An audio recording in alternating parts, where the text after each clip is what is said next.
Salmo 87, versículos 1 a 7. Fundada por ele sobre os montes santos, o Senhor ama as portas de Sião, mais do que as habitações todas de Jacó.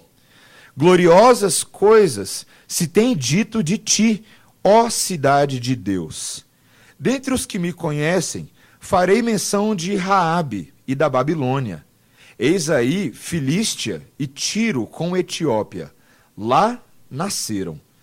E com respeito a Sião se dirá, este e aquele nasceram nela. E o próprio Altíssimo a estabelecerá. O Senhor, ao registrar os povos, dirá, este nasceu lá. Todos os cantores, saltando de júbilo, entoarão, todas as minhas fontes são em ti. Essa é a palavra do Senhor. Vamos orar, irmãos. Senhor, nós, nessa manhã, nos voltamos para Ti mais uma vez, porque neste momento, de forma muito clara, desejamos ouvir a Tua voz. Senhor, desejamos ter acesso aos Teus desígnios, ter acesso aos Teus mistérios, ter acesso à sabedoria que é capaz de revolucionar as nossas vidas. Nós Te pedimos que a apresentação da Tua cidade santa nos seja benéfica, Senhor, e que nos enchamos de esperança a partir desta linda exposição, em nome de Jesus. Amém. Qual é a melhor cidade do mundo para se morar? Se você tivesse a oportunidade, neste exato momento, sair da igreja, comprar passagem de avião para ir morar na melhor cidade do mundo, qual seria essa cidade? Eu fico curioso de saber. E qual, na verdade, é o critério para se morar nessa cidade? Talvez você pense em cidades como Nova York. Nossa, eu adoraria morar em Nova York. Eu nunca fui lá, mas eu vejo na tela de cinema, deve ser fantástico. Aí você pensa, eu quero morar em Nova York. Mas por que você quer morar em Nova York? Quero morar na Disney. A Disney não é uma cidade. Mas as pessoas acham que é. Eu quero morar perto do Mickey. Não, eu quero morar numa cidade europeia, bem retrógrada, onde eu possa tomar vinho todos os dias. Onde eu possa passear por monumentos históricos e ver a história da humanidade. Talvez os nossos critérios possam ser variados. Qualidade de vida de uma cidade, um bom sistema de transporte, um bom sistema de saúde, boas instituições de ensino e cursos, quem sabe uma população civilizada, que não sai jogando lixo na rua por qualquer motivo, dotada de boas maneiras, por aí vai. Talvez você tenha os mais diversos critérios. Talvez a sua cidade favorita para se morar seja a cidade de Brasília. Cidade de Brasília, né? Porque a cidade de Brasília, sim, a gente poderia elencar todas as coisas que nós achamos de ruim, às vezes na cidade, esse nosso péssimo hábito de menosprezar aquilo que temos. Mas se nós formos honestos com a cidade de Brasília, é uma cidade muito boa. Uma cidade de clima ameno, uma cidade arborizada, um trânsito relativamente organizado. De vez em quando o povo ainda para na faixa de segurança, não é verdade? É possível que talvez o que mais te chame a atenção com relação a Brasília não são essas coisas externas, os monumentos arquitetônicos, mas o aspecto afetivo da coisa. Sua família às vezes está aqui, não é verdade?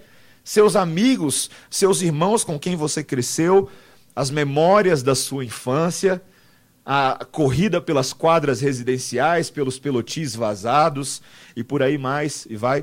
A igreja onde você nasceu, talvez seja aqui na cidade. O que faz uma cidade especial para se morar? Mas eu faço uma pergunta para nós refletirmos nessa manhã. Você moraria em uma cidade onde você sabe que Deus não é adorado?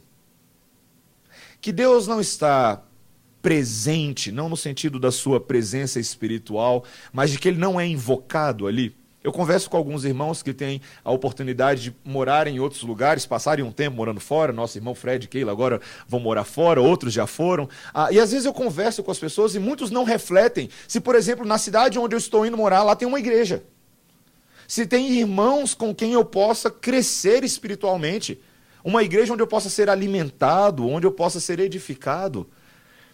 Será que vale a pena morar numa cidade assim? Será que essa cidade, uma cidade supostamente sem Deus, continua sendo uma cidade especial? Queridos, hoje, nesse texto que nós vamos estudar, Deus fala sobre o que faz uma cidade ser especial. O que torna uma cidade de fato especial é uma cidade cujo próprio Deus é o criador e o mantenedor e o gestor da vida dessa cidade.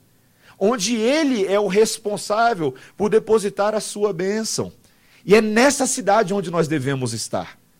Esse é o tipo de local onde nós devemos ansiar estar. Não importa onde seja geograficamente, nós desejamos estar onde Deus está.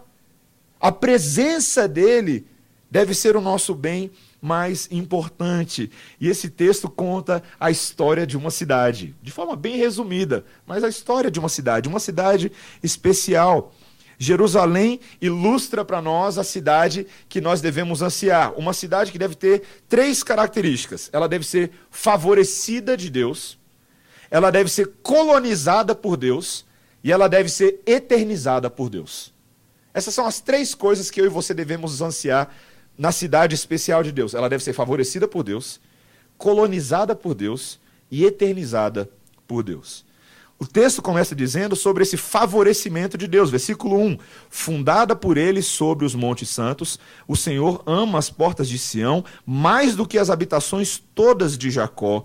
Gloriosas coisas se têm dito de ti, ó cidade de Deus. Essa sessão de abertura descreve Sião, a capital do povo de Deus, como a cidade que foi fundada pelo próprio Deus. Quando nós pensamos naquilo que Jerusalém representa para o povo de Deus, Jerusalém é uma cidade especial.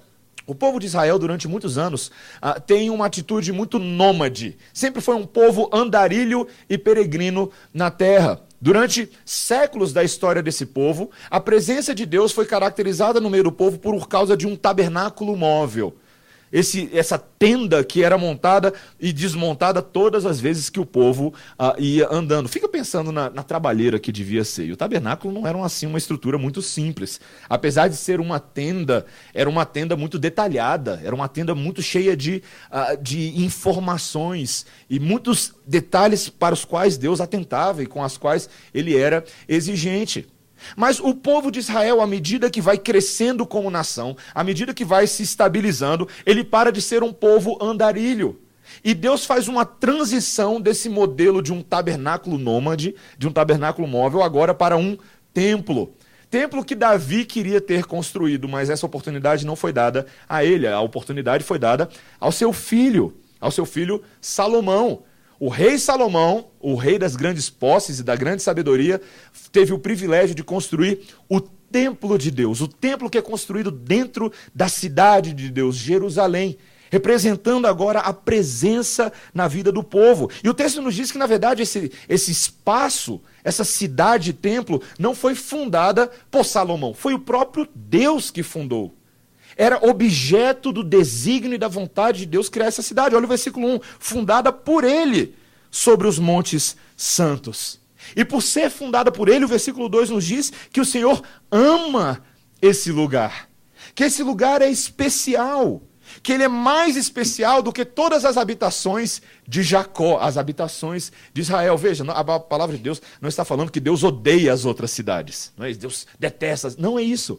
É de que essa cidade possui um favor especial da parte de Deus, que ela se tornou conhecida entre o povo de Israel e as nações ao redor pelos grandes feitos de Deus ali, pela graça especial de Deus depositada naquele local.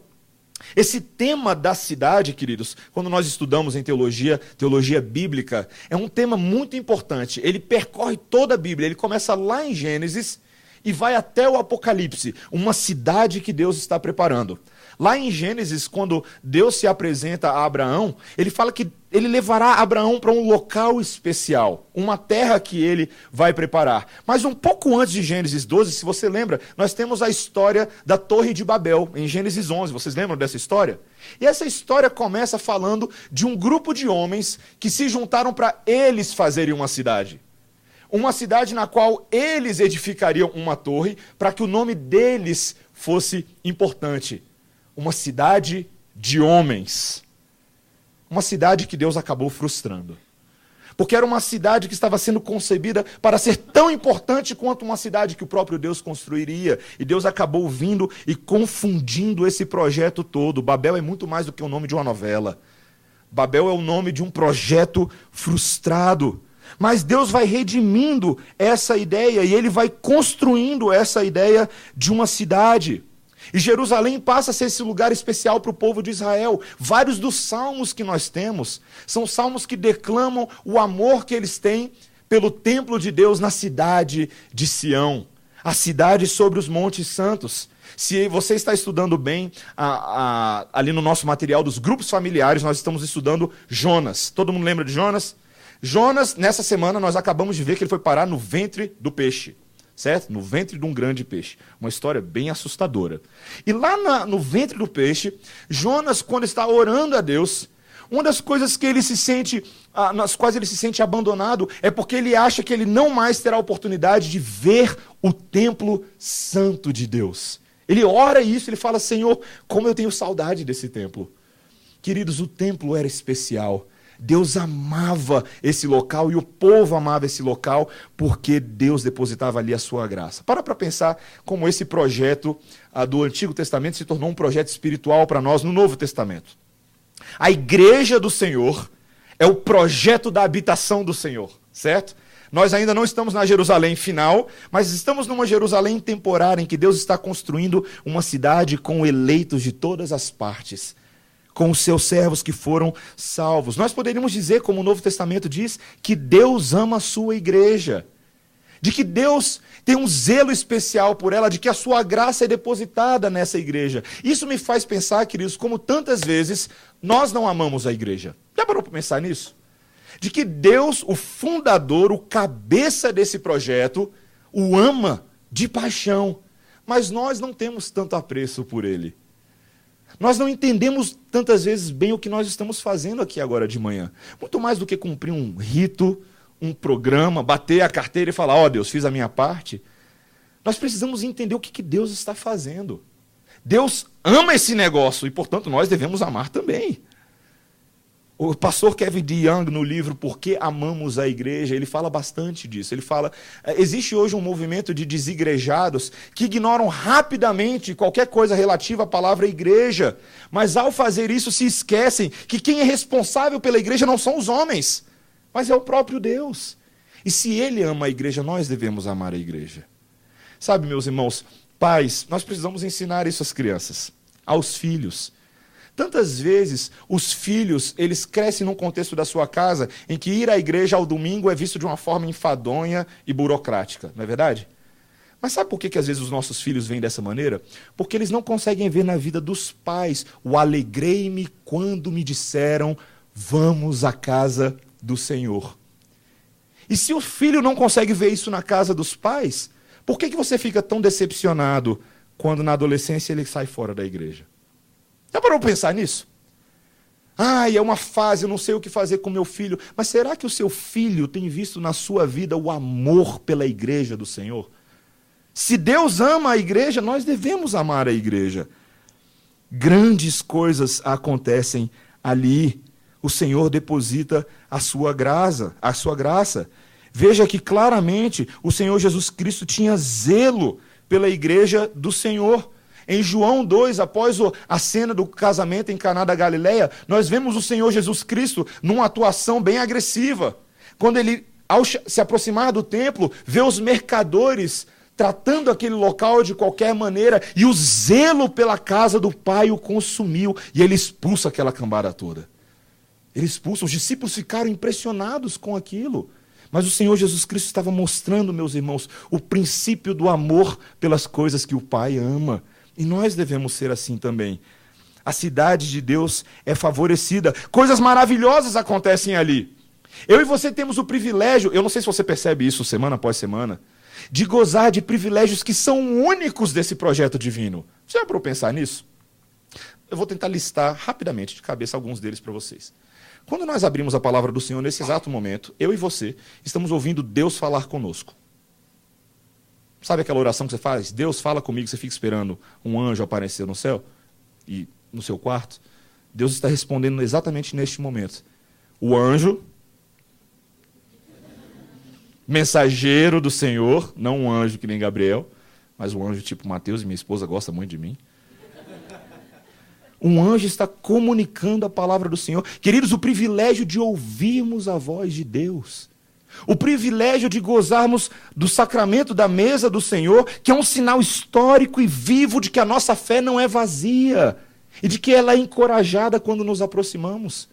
A comunhão dos santos, que é muito mais do que um grupo de pessoas que têm interesses em comuns, mas o grupo de pessoas que foi salvo pelo sangue de Jesus, purificado, e seremos família uns dos outros por toda a eternidade.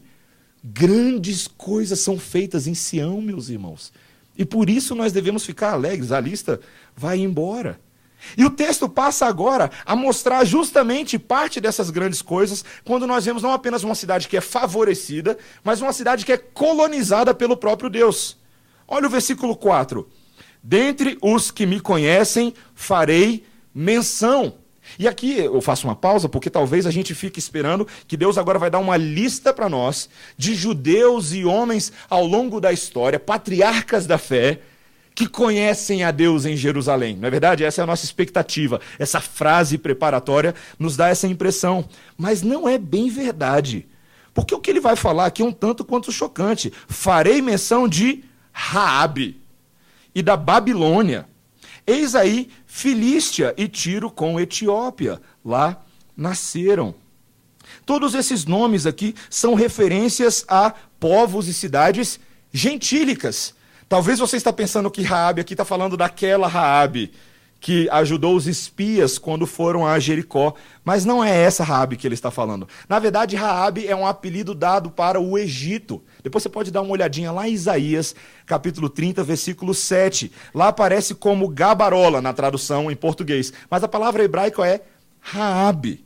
Raabe era uma palavra que significava um grande monstro. Na verdade, na cultura mítica, Raabe era um grande monstro marinho. Só que a palavra de Deus em Isaías 30 mostra que esse monstro marinho não é assim tão poderoso. Ele pode até assustar os homens, mas ele não assusta a Deus. E Egito foi um monstro poderoso, não é verdade? Por 400 anos da história de Israel, esse monstro oprimiu, esmagou, comeu, perseguiu o povo de Deus. Ele também cita Babilônia, mais um dos grandes opressores de Israel. Você tem a escravidão no Egito, um período terrível, e você também tem o exílio babilônico, que posteriormente, na Babilônia, seria um tempo terrível para o povo de Deus. Além disso, ele lista Filístia e Tiro. A primeira era uma cidade culturalmente cheia de cananeus. E você sabe que os cananeus não se davam muito bem com os israelitas. Era um povo que estava debaixo de maldição. E Deus pediu ao povo que tivesse cuidado com eles. Eram cidades poderosas pelo seu comércio competitivo, pela maneira como comiam as nações menores, subjugando-as. A Etiópia também era considerada um canto afastado, longe do povo de Deus. E por que nós temos essa lista de cidades gentílicas? Qual que é a importância dessas cidades para nós? Meus irmãos, todos esses povos e nações tinham sido em algum momento ou outro inimigos do povo de Deus. Todos eles foram inimigos do povo de Deus. Inimigos cruéis, inimigos vorazes, mas de alguma maneira, o texto está agora falando que esses inimigos conhecem a Jerusalém. Que eles sabem a respeito do Deus em Jerusalém. E por que eles sabem isso? O próprio texto nos diz no final do versículo 4, quando ele fala, lá nasceram. Como é que é? Que história é essa? Eu confesso, irmãos, a primeira vez que eu li esse salmo, eu falei, que negócio é esse de lá nasceram? Será que ele está falando que historicamente, essas nações, se a gente for caçando a genealogia, voltando um pouquinho, a gente vai descobrir que a raiz dessas nações é em Jerusalém? Isso não faz muito sentido, nós não temos base nenhuma. Mas o versículo 5 começa a dar a resposta para a gente. E com respeito a Sião se dirá, este e aquele nasceram nela, e o próprio Altíssimo a estabelecerá. O Senhor, ao registrar os povos, dirá, este nasceu lá. Queridos, há uma teologia profunda nesse texto. E eu lembro todas as vezes da minha aula do reverendo Elias Medeiros, que esteve em Brasília aqui no último final de semana, quando eu estava no seminário, e ele falava alguma coisa para mim que abria os meus olhos para as Escrituras Sagradas, eu ficava sem reação. E esse foi um dos textos que me deixou sem reação. Porque a palavra de Deus está falando de um tipo diferente de nascimento. De um nascimento que não é promovido por causas naturais, biológicas, hereditárias, mas é promovido por Deus. Que Deus faz esse povo nascer lá. Como isso é possível? Essa é a mesma indagação de Nicodemos quando ele encontra com Jesus. Vocês lembram? Nicodemos encontra com Jesus, um fariseu, mestre da lei, lá em João 3. Ele vai na calada da noite, ele vai falar com o Senhor Jesus Cristo, porque ele está impressionado com os feitos maravilhosos do Senhor Jesus. E lá em João 3, o Senhor Jesus Cristo começa a mostrar para Nicodemos que ele não entende bem o que está acontecendo, porque importava que ele nascesse de novo para compreender essas coisas. E Nicodemos fica doidinho, gente. Nicodemos pira. Como é possível? Ele fala para o Senhor Jesus, como é possível, sendo eu um homem já velho, voltar para o ventre da minha mãe? Só que o Senhor Jesus Cristo está falando de um outro tipo de nascimento. De um nascimento espiritual, causado pelo próprio vento do Espírito de Deus. João 3, versículo 8. O vento de Deus sopra onde quer, ouves a sua voz, não se sabe de onde vem nem para onde vai, mas assim é todo aquele que é nascido do Espírito. É um nascimento de uma outra ordem. O próprio livro de João, no capítulo 1, versículo 12, um texto que nós conhecemos bem, diz: mas a todos quantos o receberam, deu-lhes o poder de serem feitos filhos de Deus, a saber, aos que creem no seu nome. Mas olha só, ele fala: os quais não nasceram do sangue, nem da vontade da carne, nem da vontade do homem, mas de Deus. Queridos, olha que coisa maravilhosa. Deus pode pegar um adulto, vivido, com todas as suas experiências de vida, com toda a sua maldade, com toda a sua história, com toda a sua bagagem, e fazer ele nascer de novo. Começar do zero. Contar uma nova história. Marcar a vida dele entre antes e depois. Queridos, Deus queria mostrar para Israel que o propósito de Sião, de Jerusalém, não era uma cidade para aqueles que apenas haviam nascido com o DNA e com sangue judeu. Era uma cidade para todos aqueles que eram nascidos em Deus e da parte de Deus. Meus irmãos, que teologia profunda. Sabe por que essa teologia é tão profunda, meus irmãos? Porque essa é a minha, a sua história nessa manhã. O que faz eu e você termos o direito de pertencermos a Sião Celestial? Você pode ter certeza que não foi a família em que você nasceu. A família que você nasceu pode até ser legalzinha. Pessoal, gente boa, não matou ninguém. Mas não é isso que nos faz pertencer ao povo de Deus. Mas o fato de que o próprio Deus decretou que eu e você nascêssemos nesse povo. Esse era o mistério dos gentios, do qual Paulo estava falando lá em Efésios, no capítulo 3, quando ele fala de que essa cidadania dos cristãos gentios era um mistério, porque agora estava sendo desvendada por meio dos apóstolos. Deus tinha um propósito para os gentios, e a forma como o versículo 6 explica isso para a gente é maravilhoso, irmãos. Olha o versículo 6. O Senhor, ao registrar os povos, dirá: este nasceu lá. Ele usa a palavra registrar. Isso é muito interessante, meus irmãos. Conta uma coisa para os irmãos. Quando Neemias, vocês lembram de Neemias?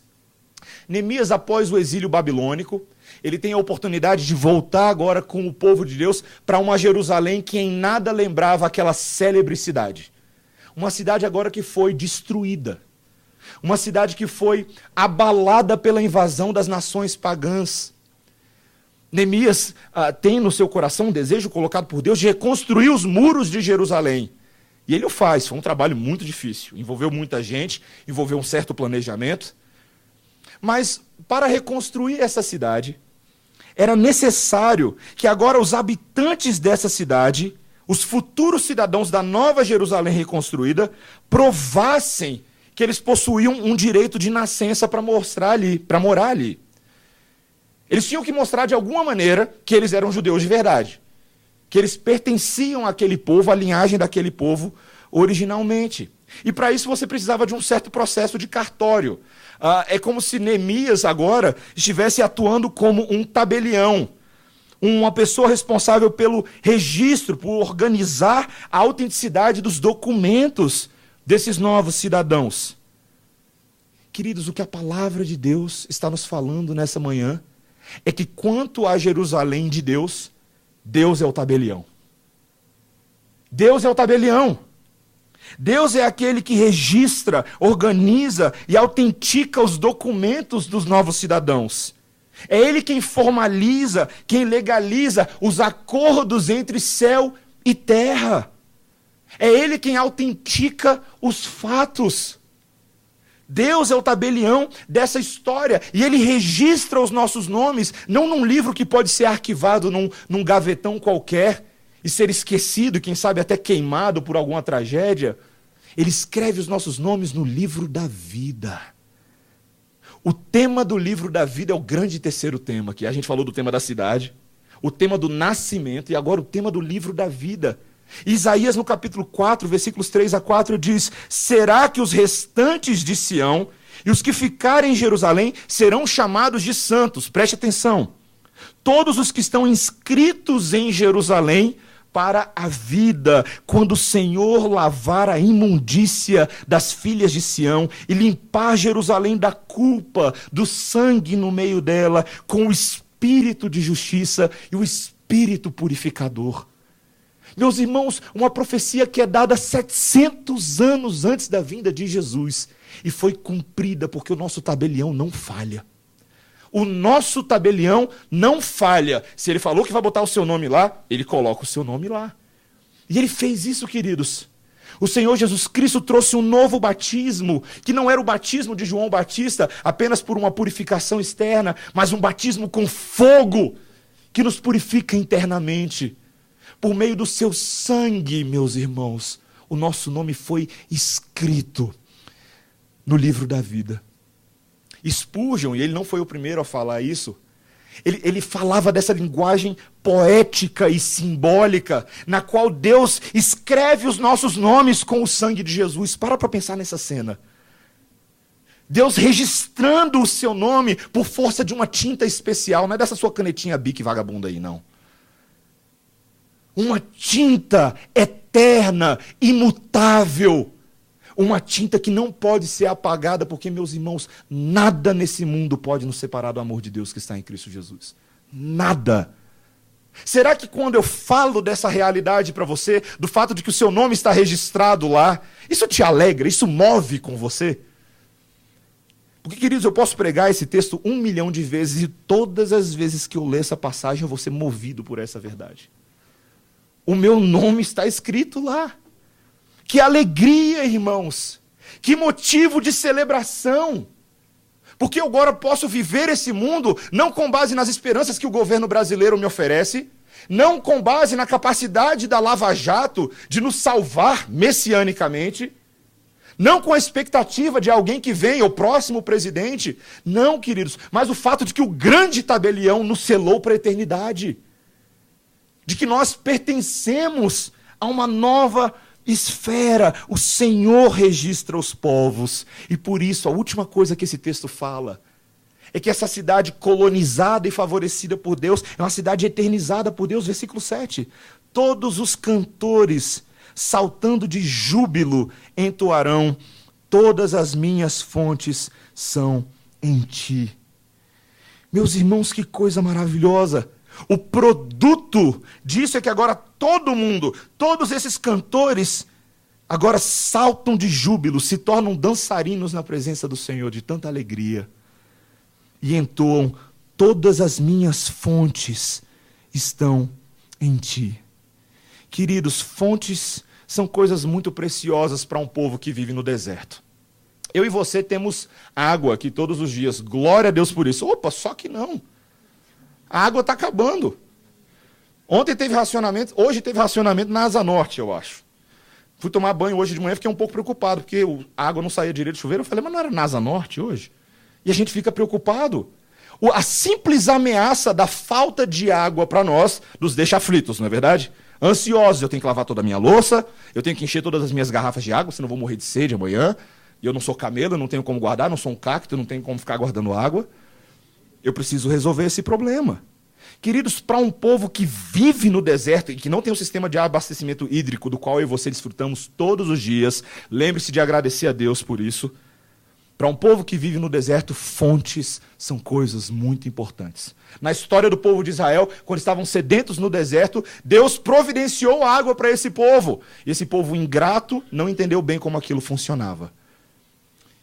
Queridos, só que a Jerusalém eternal, celestial, fala de fontes inacabáveis, as quais o racionamento do DF não pode ameaçar, as quais a guerra pela água no Oriente Médio não pode ameaçar, porque são fontes que têm o seu nascedouro, a sua nascente, dentro da cidade de Deus. É o próprio Deus que as abastece, é o próprio Deus que será o seu rio fluente por toda a eternidade.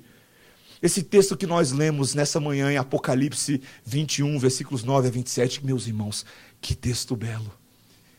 Que descrição de uma cidade maravilhosa. Uma cidade, por exemplo, como nós lemos nessa manhã, em que não há noite nem dia, não há necessidade de iluminação pública. Por quê? Porque a luz do Cordeiro é a própria luz que alimenta essa cidade. Conta isso para a SEB para ver o que eles vão pensar disso. Meus irmãos, que coisa maravilhosa! Uma cidade gloriosa nos seus portais, gloriosa na sua estrutura, gloriosa na sua dimensão, mas que não possui um santuário físico. Você lembra da leitura que nós fizemos nessa manhã? Por quê? Porque esse templo agora, a habitação, é o próprio Deus no meio do seu povo. Meus irmãos, que glória! Que coisa maravilhosa!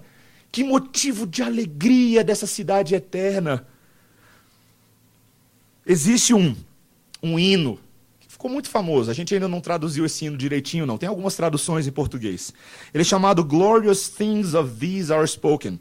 Grandes coisas, muito gloriosas. Ele tem uma versão no Inário Adventista. E esse hino, ele conta sobre a história do Salmo 87 e de Apocalipse 21. Ele foi escrito por John Newton, o mesmo que escreveu Amazing Grace, famoso Amazing Grace. E ele escreveu esse hino com o auxílio do William Cowper, que também não era pouca coisa não. Era o seu vizinho e colega. E eles, baseados nesse salmo, escreveram o seguinte no primeiro verso do hino: grandes coisas muito gloriosas da cidade de Sião, que palavras não traduzem, preparadas já estão. Seus preciosos fundamentos Deus os pôs e eternos são. Em moradas sempiternas, os fiéis, enfim, reinarão. Uau! Que coisa grandiosa, meus irmãos. Mas o motivo da minha ilustração não é esse ainda. Existe uma curiosidade com relação a esse hino. Historicamente, talvez os irmãos não saibam, existe uma prática, muitas vezes, de você cantar a letra de um hino com uma melodia popular que é utilizada para outras músicas também, para outros hinos. E isso, às vezes, ao longo da história, provoca umas certas reações incomuns e polêmicas nas pessoas. Durante a Segunda Guerra Mundial, havia um campo de prisioneiros em Oflag, que é na Alemanha. Um campo de prisioneiros para oficiais, apenas oficiais iam para esse campo. E havia ali um culto protestante acontecendo durante a Segunda Guerra Mundial. E o culto foi interrompido. O hino foi interrompido, eles estavam cantando esse hino, porque os guardas do campo achavam que o hino estava sendo ajustado para a melodia do hino nacional austríaco. Os guardas alemães não gostaram desse negócio. Só que essa mesma melodia era empregada no hino nacional alemão, anteriormente conhecido, e depois o presbítero Charles pode contar a história toda, porque ele sabe disso muito mais do que eu.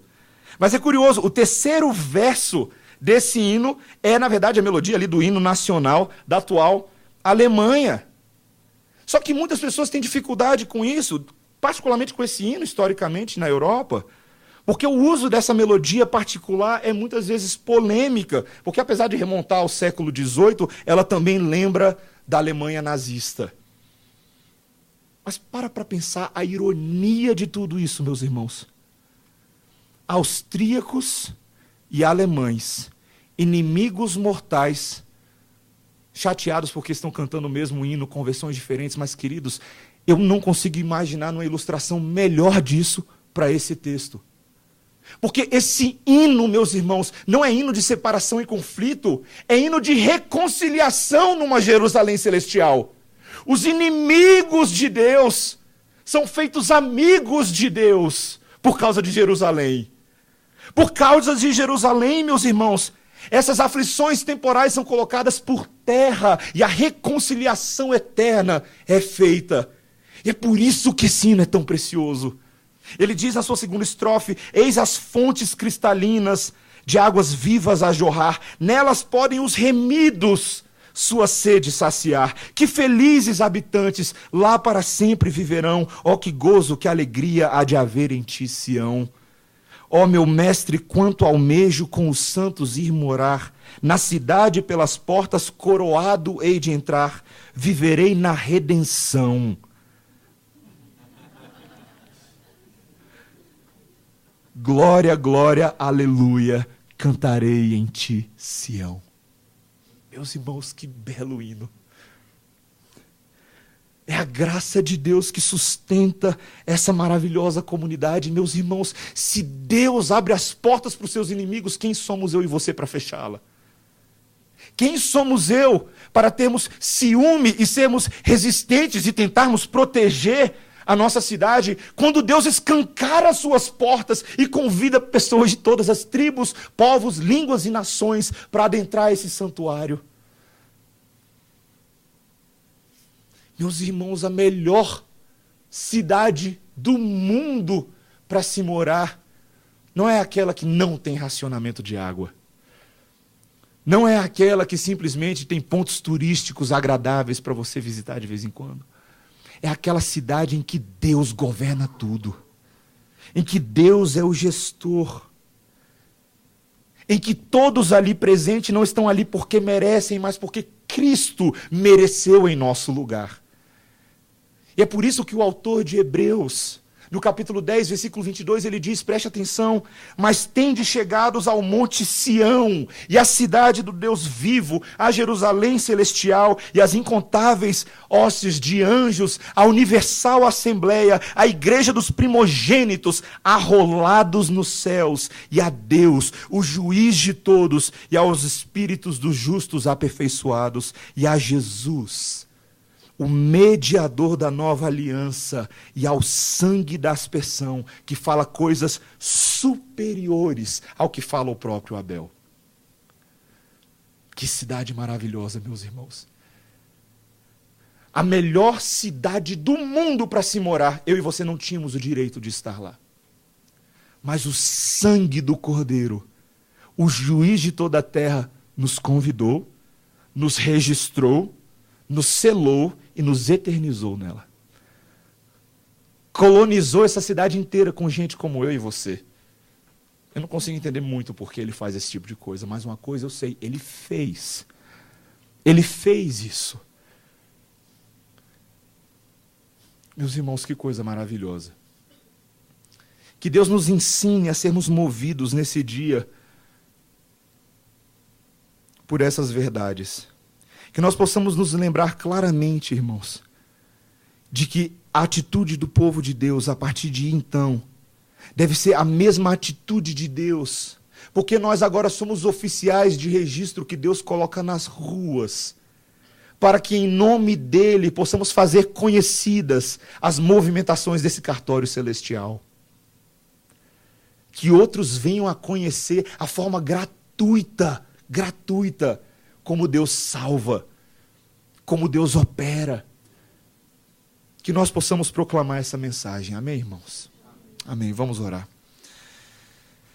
Senhor Deus, nós te louvamos porque essa melhor cidade do mundo para se morar, ela é a cidade da tua presença e também da nossa presença, Senhor. Nós te louvamos porque o teu sangue em Jesus é o sangue que selou a nossa presença nesse local. Senhor, ajuda-nos a não sermos enciumados e tão zelosos por esse local que não entendamos a dimensão do teu projeto salvífico, Senhor, do teu plano de salvação. Que possamos compreender, Senhor, como esse texto deixa tão claro para nós que redenção não é o nome só da nossa igreja local, Senhor. Que redenção é o nome da igreja universal, a assembleia global, mundial e atemporal de Deus para todos os seus eleitos. E que nós possamos agir assim, Senhor, como aqueles que fazem conhecidos os teus grandes feitos de Jerusalém pelos 4 cantos da terra, em nome de Jesus. Amém.